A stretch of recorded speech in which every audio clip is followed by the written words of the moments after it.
Ethiopia's Tigray crisis. Authorities hunt for TPLF leadership. Ethiopia's federal police are searching for the leaders of the Tigray People's Liberation Front after government soldiers entered the Tigray regional capital, the Prime Minister said.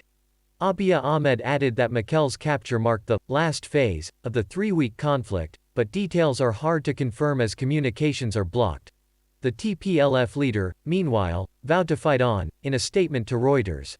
Hundreds have reportedly been killed in the conflict and thousands displaced.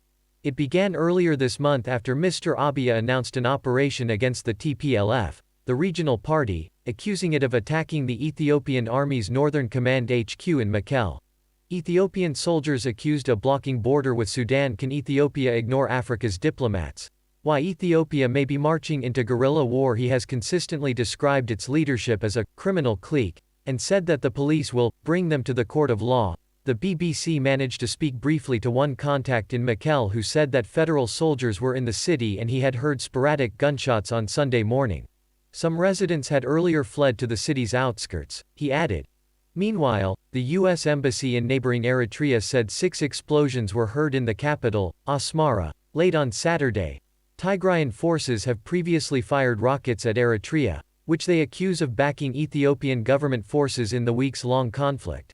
It is not clear if the latest incidents in Asmara are linked to the fighting in Tigray. What does the government say? In a statement on Twitter, Mr Abiy said the army was in full control of Mekelle and that this marks the completion of the military's last phase. I am pleased to share that we have completed and ceased the military operations in the Tigray region, he said.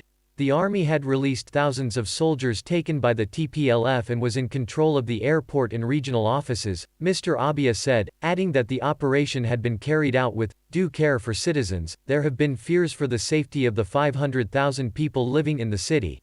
Confirming details from Tigray is very hard as telephone and internet lines have been down during the conflict.